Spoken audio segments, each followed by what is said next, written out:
we're rewatching the 2005 Charlie and the Chocolate Factory. But does Johnny Depp's Wonka still work? Find out this week on Movies at Grandma's House.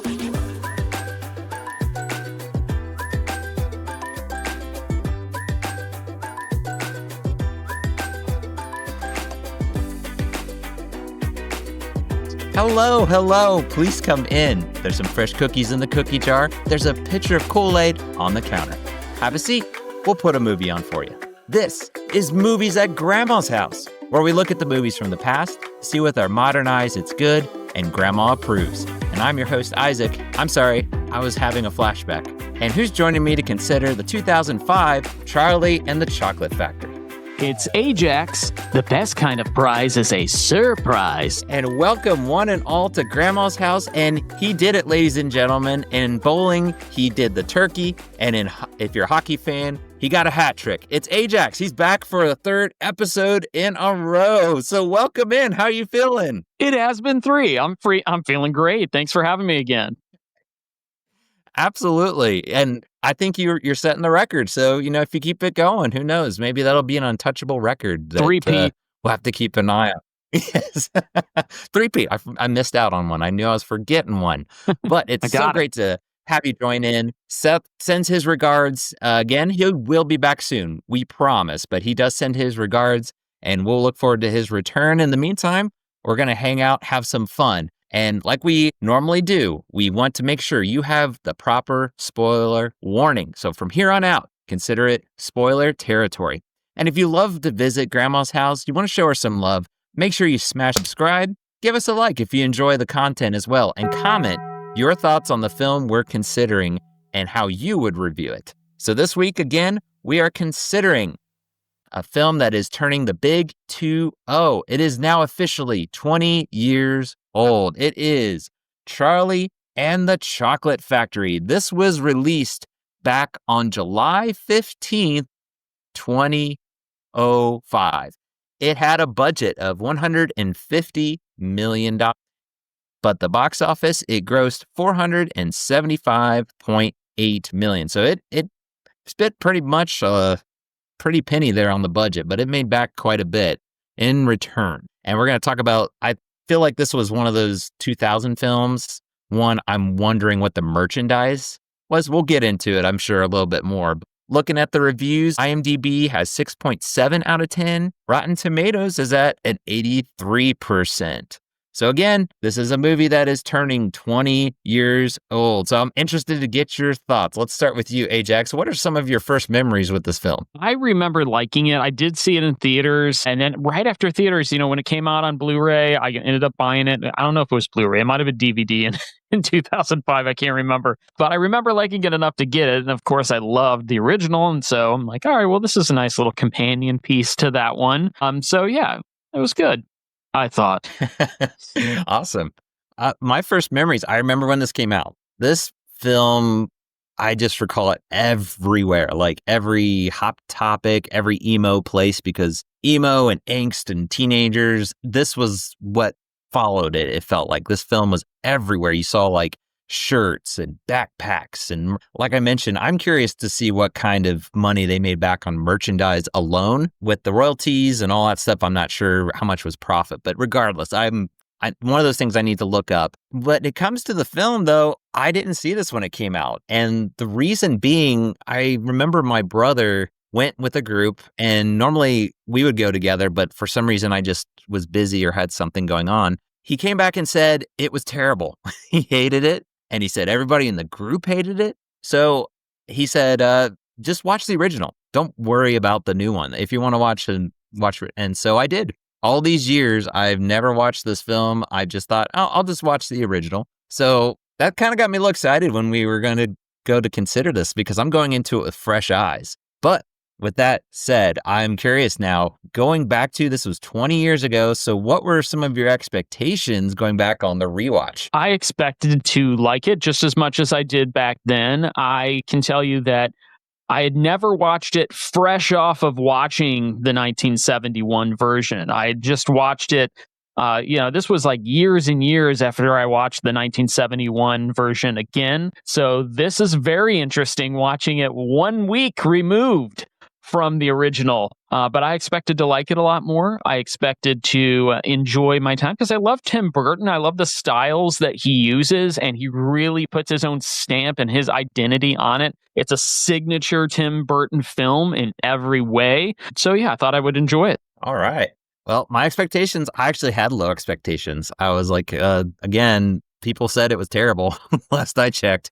And I know some people did like it. So that was kind of like, all right, I'll go into it as neutral as possible. But I did have low expectations. The other thought was, okay, like you mentioned, this is a Tim Burton movie. And there was some dark elements in the original, as much as we enjoyed that.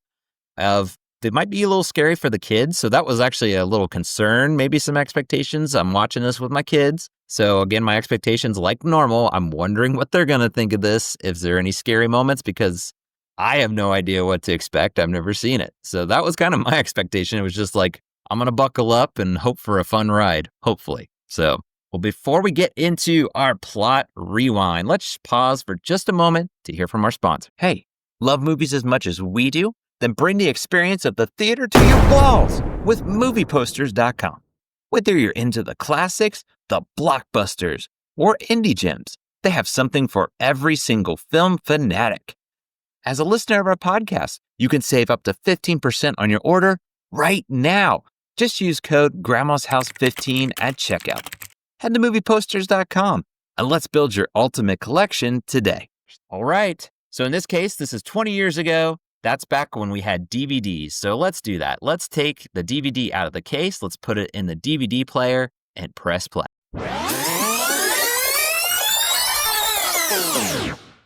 So in the 2005 adaptation of Charlie and the Chocolate Factory, young Charlie Bucket lives in poverty with his family near Willy Wonka's mysterious chocolate factory. When Wonka announces a contest offering 5 golden tickets hidden in chocolate bars that will grant winners a factory tour, Charlie miraculously finds the last ticket, along with 4 other children, Augustus Gloop, spoiled Veruca, Violet, and TV-obsessed Mike. Charlie enters Wonka's fantastical factory filled with edible landscapes and bizarre inventions. As the tour progresses, each of the other children's character flaws lead to their dramatic removal from the group through various chocolatey mishaps, leaving only the kind-hearted Charlie. Wonka, impressed by Charlie's goodness and integrity, ultimately offers him the chance to inherit the factory, though Charlie initially hesitates because it would mean leaving his family behind. The story explores themes of family, morality, and the consequences of greed, while showcasing Wonka's personality and the world he's created. So there you go. There's the plot of the updated from the 1971 that we just considered. But this is, again, an updated retelling, Tim Burton style. So I'm very curious. I'm very interested to hear, what are some of your first impressions when you're watching this movie? My first impression was, wow, they really couldn't wait to get into that factory, because taking away from the first movie, you had basically 2 halves. You had the mystery of finding that golden ticket, all the different ways all of the characters found the golden ticket. And I couldn't believe how long it took to get into that factory in the first film. And then that second mystery is, who is this Wonka character? And should we trust him? Do we like him? Do we not like him? There was that back and forth you had. And by the end, you were charmed by him. You were moved by him. And in this one, a lot of that charm, a lot of that nostalgia, a lot of that mystery was removed and replaced with unnecessary backstory and flashbacks and just all kinds of CGI. I mean, this was 2005, so this is when they're like, let's get this technology into people's eyes and ears and let them see and hear for themselves what we can do with computers. And boy, did they ever shove it in our face in this one. So a lot of that stuff. Yeah. That's pretty much the same impressions I've got with it. And I was trying to remove myself from the original as much as you want to compare. And you can. I'm not saying you can't, but I was still trying to treat this as much as it's a remake, as much as it's using the same story from the book. You got to treat it as its own, because again, it's Tim Burton. It's going to be a different imagining. But I couldn't help but think, wow, this didn't age very well. It has bad CGI, like you mentioned, and maybe I'm nitpicking. I'm sure there's far worse CGI. I just didn't think it worked as well. Probably at the time, it was mind blowing, or at least people thought it was great. But I did like some things about it. But overall, my impression was just like, I think the beginning is the best part. As much as you said they moved to the factory real quick, I actually was interested at the beginning. It had that Tim Burton style. You saw the house kind of slanted, Tim Burton style. It had that dark theme being in the wintertime. I actually like that. But as soon as it hit the factory, I don't know what it was, but kind of like that tunnel, how it's on a, downslope. That's the feeling I kept getting the more and more it went on. So that was kind of my impressions, kind of watching it with that perspective with fresh eyes. But don't want to knock it entirely. Maybe we'll start with some pros. What were some pros or things that you liked about the film? So you nailed my very first one was the house. The look of the house, maybe because the first one you were looking at like, okay, yeah, they're poor. They live in, can't even tell if this is connected to another building. Is it its own building? This one really, this is the Tim Burton flair you like to see. That house is awesome. I love it. I love how you could see through the ceiling at the snow falling and stuff. That was really cool. And then I appreciated the garden where they pull the cabbage out, seeing that visual. The cabbage comes in, they slice up the cabbage, they put it in the stew. I mean, that's those little tiny key elements are what make Tim Burton films really worth watching, to see his touch there. Also, I love the reactions of the patrons to Charlie finding the golden ticket, because it's very realistic. This is what would happen. They would all be like, "Oh, I want it. I'll give you this amount of money for it." So that was very cool. And then I loved Violet and Veruca's little catty thing they had going on, where Veruca was very pleased to see Violet rolled out.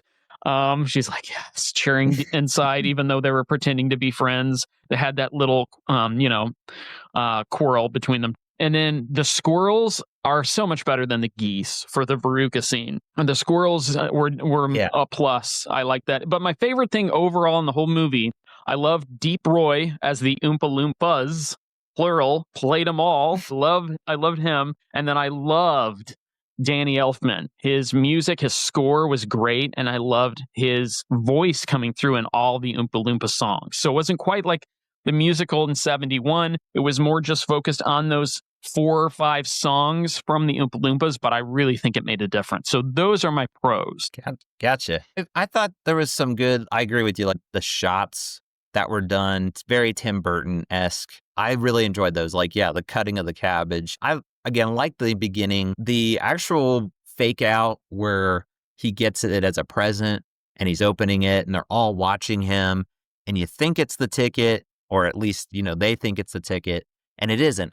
I thought that was actually really well done, how it kind of brought you in. As much as if you've seen the original, it's not going to be a golden ticket that time. It was really well done. I actually liked it a little bit more than, like you're saying, the store. And I agree with you. I think that was a realistic way of, if a kid found a ticket in a store, everybody would be like, I'll give you this if you want it. And thankfully the candy clerk was like, get out of here, go home and stuff. So I enjoyed that. But there were certain elements of how it was shot. I got to give Tim Burton credit. He is a great director. He's good at getting the shots. I do think that there's some downfalls to him. We'll kind of get into it maybe a little bit more. And I will admit, I think people hated it, but the little animatronic things that sing at the beginning when they first get to the factory, when they caught fire, I did kind of laugh. I was like, okay, that's pretty funny. It was so silly, but when they melting caught fire, eyeball. but that was, yes, the melting eyeball and all that. But unfortunately, that's kind of where it stopped for me personally. So going into that, I want to hear from you first, though. Maybe what are some things you did like, or maybe they could have improved on at the very least? Well, the first two that I have for you kind of go hand in hand. Number one is I did not like the Wonka reveal. Now, I was okay with the little animatronics, but there was no mystery or no buildup to his entrance. You think of Wonka, you think of like making a grand entrance, and it was just a little cutesy joke of him standing next to the children watching the performance. For me, it's like that didn't impress me. And so you then stopped really caring about this character who you're supposed to really, really find involved in and see a mystery to. And I really think they destroy the mystery there.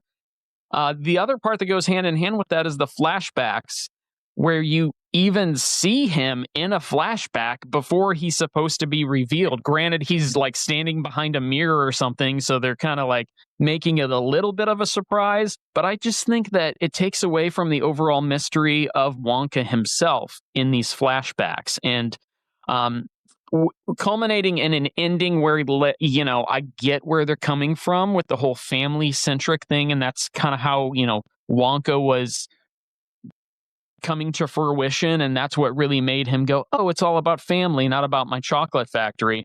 But I gotta say, this unnecessary origin story they keep going back to, it really took away from the film overall for me. Yeah, I agree. Yeah. The biggest flaw is unfortunately Wonka. This should be the star, and maybe people liked this interpretation. I took myself out of it. There's only one Gene Wilder, and I'm all for, hey, let's mix it up. Let's not just do an exact copy, because that's exactly what it felt like they're trying to do with this one. I think Johnny Depp is a great actor.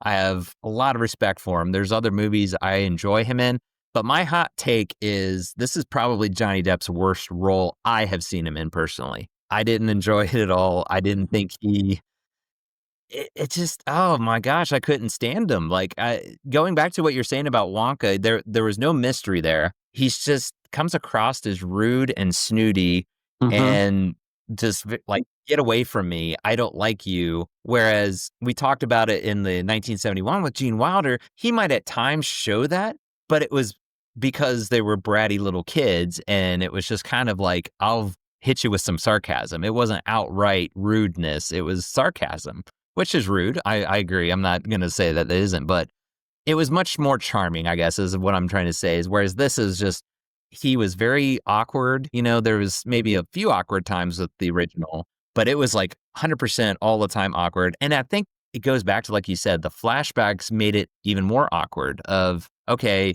it makes sense, but it just, again, it took you out of it. Every time there was a flashback, it took me out of that scene immediately. And it was trying to build on his character, it was trying to showcase it, but it just didn't work for me. I don't know. I'm probably nitpicking it, but maybe with fresh eyes, it's just, that's how it is. I'm going to be interested to hear if anybody's never seen this movie and they watch it for the first time, if they feel like I do, because I probably have this like really strong hatred sound for it, but I was disappointed, I guess. That's maybe the best word I can say, is I was expecting, yeah, maybe he's not going to be as good, but it was just like, no, this is not what I was hoping for. I like the Wonka that has the mystery, not the rudeness, if that makes sense. Does that all make sense at all?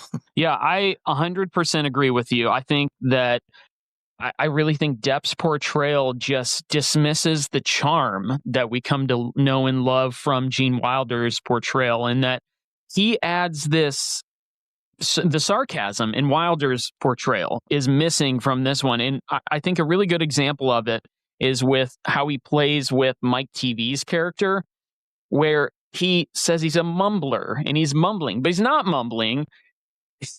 That's just his awkward defense to Mike TV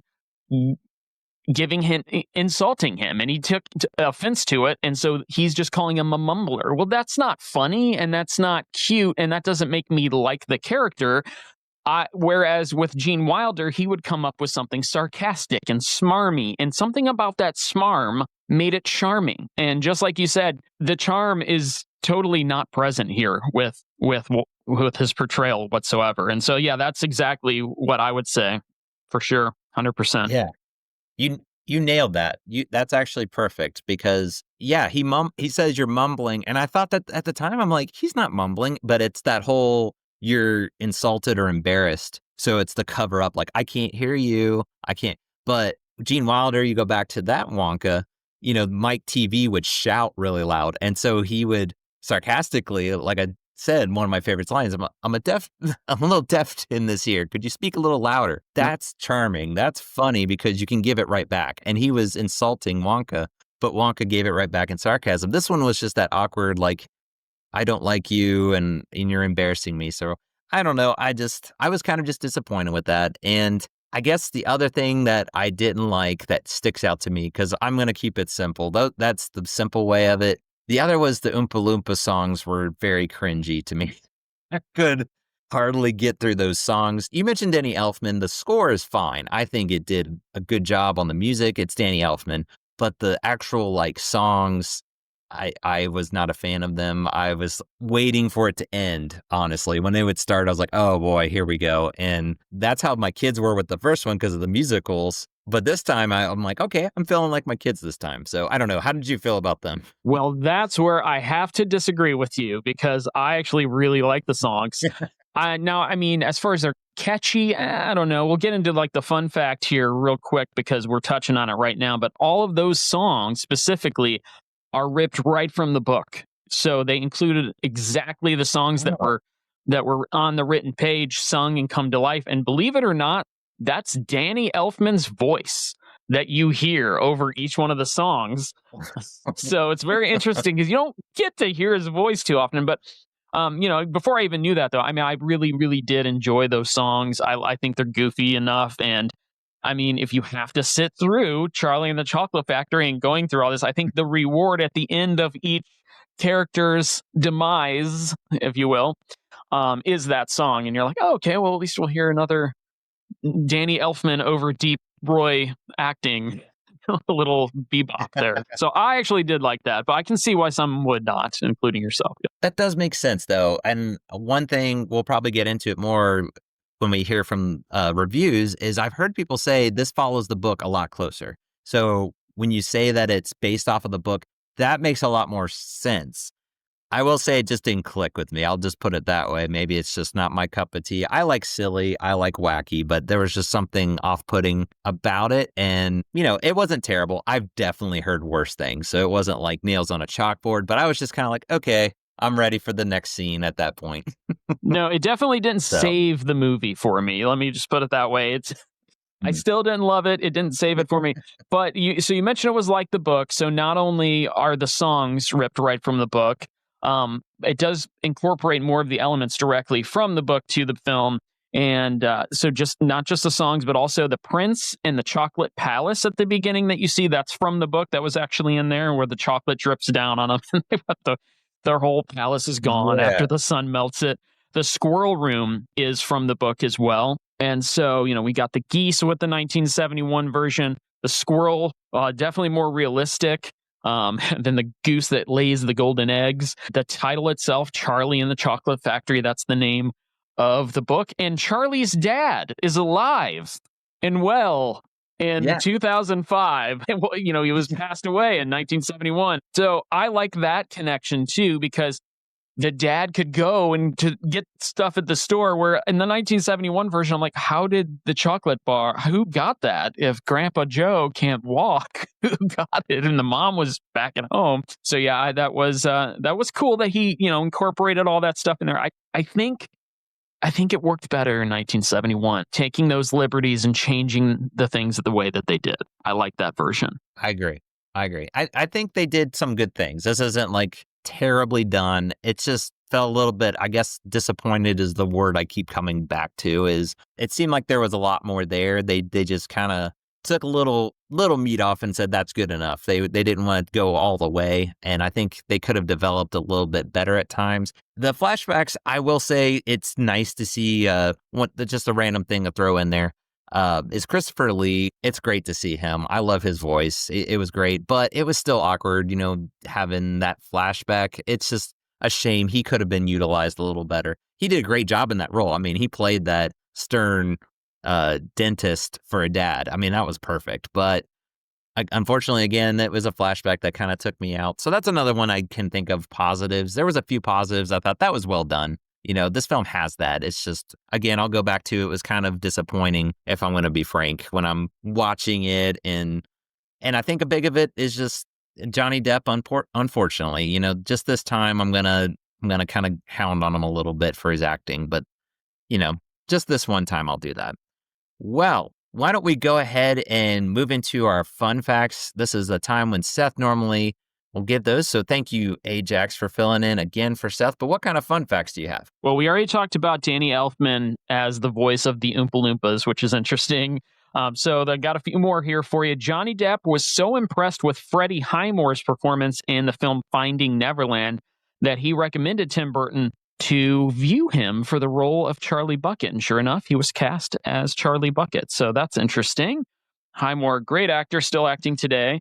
And then rather relying on CGI, Burton wanted the 40 squirrels in the nut room to be real. So the animals were actually trained every day for 10 weeks before filming commenced, and the close-ups and main action are real, but the scenes and the supplemental content is all CGI, just like pretty much everything else in the film. So, and then my last one I got for you is a trivia question whenever you're ready for that. All right, I'm going to psych myself up. I'm ready. Okay. All right, here we go. Nestle provided how many chocolate bars for the filming of Charlie and the Chocolate Factory? 125, 1,850, 3,700, or 6,400? So A, 925, B, 1850, C, 3,700, or D, 6,400? It feels like I need the, Who Wants to Be a Millionaire, like 50-50 to knock out, but I'm going to try and do this here. I've got it down to 2. I'm going to go with you said 3,750. I think I'm going to go with that one. 3,700? Okay. 700. It was actually 1,850. So 1,850 Nestle bars. That was my second one. Man, I was so close. I had it down to the 2 at least. It was close. I was thinking middle. There are a lot of bars, like the part where it goes worldwide. There's displays and people grab them and stuff. So that's where my mind was going. Like, wow, they had to use a lot, but that's still a lot. That is a lot of chocolate. Surprised? I don't think Nestle. Well, it's Wonka bars, but I don't remember Nestle getting any kind of recognition, any kind of subtle promotion or anything like that. Do you remember seeing Nestle at all in the movie? I'm not sure, and I should know this, but I don't even know if Nestle owns Wonka, like the actual company. They might, but I haven't looked it up, so I don't know. Oh. It's possible. That's true. For a while, there was Wonka candy, so that's probably what it is. So, well, I guess I'll get the next one, but at least I got it. I was close, I think, because that was my second choice, but it is what it is. But thank you for the fun facts and for that trivia. So, before we get to our reviews, let's take a look around the net. I've got a few reviews here just to see what kind of views are out there for this movie. So I have Friedenberg David. He says, legendary to any kid from the 2000s, and gave it a 9 out of 10. Did you think it was pretty legendary for like 2000s? Kind of going back to that. Do you remember seeing that a lot? I mean, I liked it more back then, a lot more back then, but legendary, I wouldn't put it in those terms, no. I probably wouldn't, but it's still interesting to look back in the time portal. Like I said, I just think of all the merchandise. So to a lot of people, I'm sure that's how they felt. And this one's for Seth. We have a repeat offender. The Little Songbird says, rather disappointing effort from Tim Burton, but gives it a 6 out of 10. So it seems like they still kind of liked it, but big shout out to the Little Songbird there, because we like to hear their reviews on the movies we cover. This one is from Kirk246. He says, chocolate, and gave it a 10 out of 10. And the reason I wanted to mention this is if you read his review, it's just talking about the chocolate. So I think this guy really likes chocolate, and this just hit on all the notes for him. I guess, but I mean, hey, each person, they have their likes, and I could definitely see that. If you like chocolate, there's a lot of good chocolate shots, as it should have been. And then I do have one more bonus one. This last one is another repeat offender. Seth has mentioned this one before. It's CC the Movie Man, says, as good as I hoped it would be, and gave it a 9 out of 10. So he really liked that one. And again, repeat offender there. So, all right. So let's get down to it. Let's give our review. I'm going to start with you, Ajax, as our guest. So I have to ask you the question. When it comes to the 2005 Charlie and the Chocolate Factory, how are you going to rate it? Are you going to take it home? Are you going to leave it at grandma's? Are you going to hide it in the attic? All right, so I mentioned that I really like the Danny Elfman music. I really like Deep Roy as the Oompa Loompas, and I liked the songs, but they couldn't save the movie for me.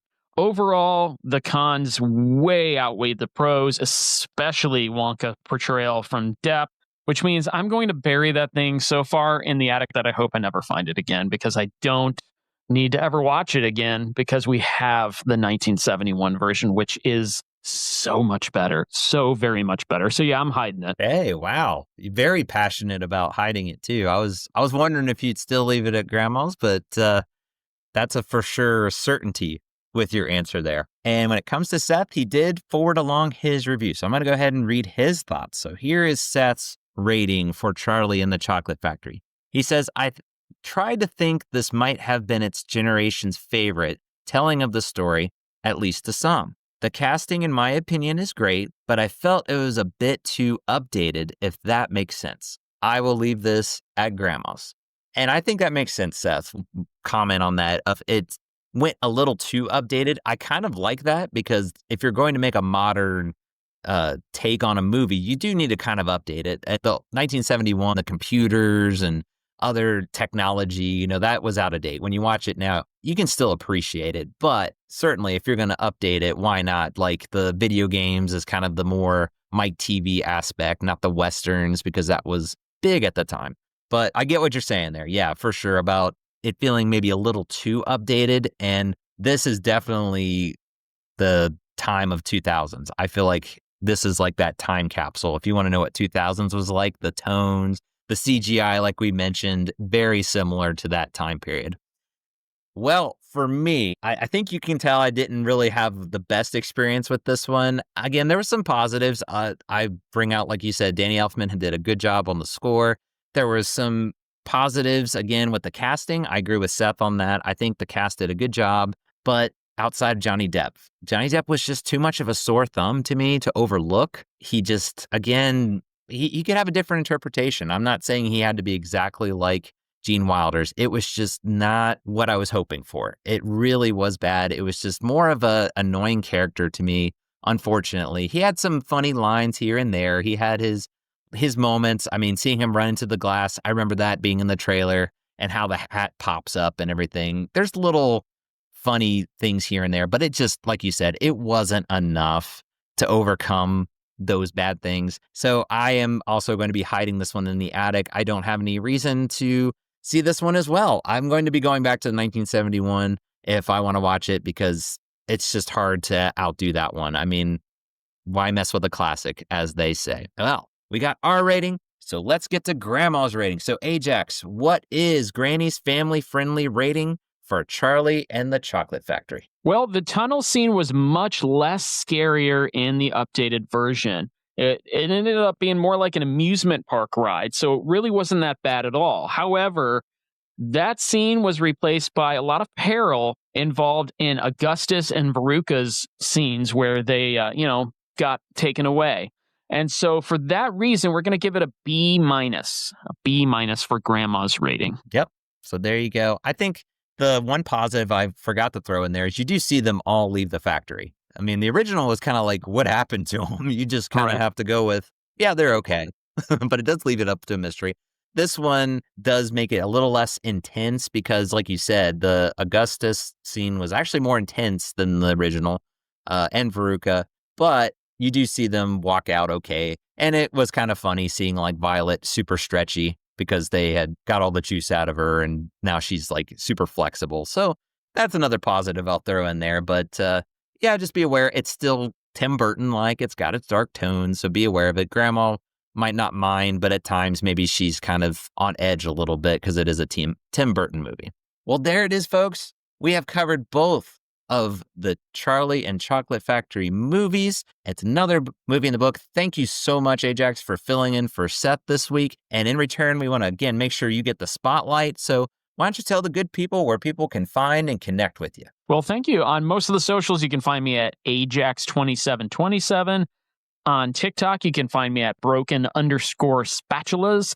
And then I do have a new podcast coming out called Cover Wars. You can find me on YouTube at Cover Wars Podcast, Facebook at Cover Wars Podcast, and on TikTok at Cover Wars. All right. Yeah, go check those out. That's lots of great content that Ajax puts out. So be sure to give him a follow and a like as a big thank you for filling in for us here. And again, for Movies at Grandma's House, we are here on YouTube. We are on Spotify, wherever you get your podcasts. We're also on Instagram. We're on Facebook. So give us a follow there. We have a newsletter. Be sure you sign up because we have a monthly prize courtesy of movieposters.com where you can win our random drawing for a free poster of your choice. There's lots of other goodies in there. So be sure you're signed up. That's the best place to be up to date with all things Movies at Grandma's House. So that's going to do it for now. But don't worry, we will be back to Grandma's soon. So in the meantime, remember to be kind and rewind. We'll see you next time. Bye, everybody.